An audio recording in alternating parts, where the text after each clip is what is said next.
নমস্কার, আপনারা দেখছেন রূপম টিভি।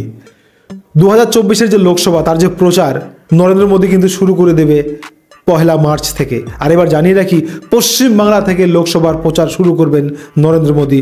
ফোকাস পশ্চিমবঙ্গ। পশ্চিমবঙ্গ থেকে এবার 35টা আসন জিতবে বিজেপি। টার্গেট করে ফেলেছে 35টা আসন লাগবেই বিজেপির। টার্গেট 35, যার জন্য পশ্চিমবাংলা থেকেই কিন্তু প্রচার শুরু করবে বিজেপি। নরেন্দ্র মোদী প্রথম সভা করবেন আরামবাগে।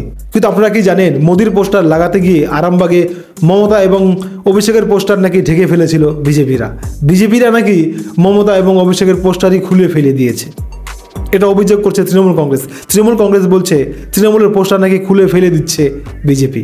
তো ভাবুন, এখনই বিজেপির যে ক্ষমতা, ভোট আসতে আসতে কিন্তু বিজেপি কিন্তু তৃণমূলের একদম টাইট করে ফেলবে তৃণমূলকে।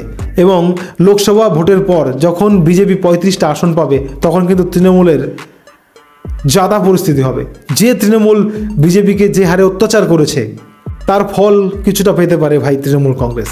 তো এখনই আরামবাগে, মানে হুগলির আরামবাগে মোদী আসবেন, সভা করবেন। তার আগে নাকি বিজেপি নাকি তৃণমূলের পোস্টার ব্যানার সব ছিঁড়ে ফেলে দিচ্ছে। অভিযোগ তৃণমূলের। বিজেপি অবশ্য উড়িয়ে দিয়েছে এই সমস্ত কথা, যে ফালতু কথা, এগুলো তৃণমূল কংগ্রেস রটাচ্ছে।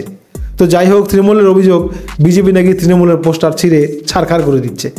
তো আমার শুধু হাসি পাচ্ছে, যে তৃণমূল বিজেপির পোস্টার ছিঁড়ে ছারখার করে, সেই তৃণমূলের পোস্টার নাকি এখন বিজেপি ছিঁড়ছে। ভাই হাসি পাচ্ছে। খবর ভালো লাগলে সাবস্ক্রাইব, লাইক, শেয়ার করবেন। জয় হিন্দ।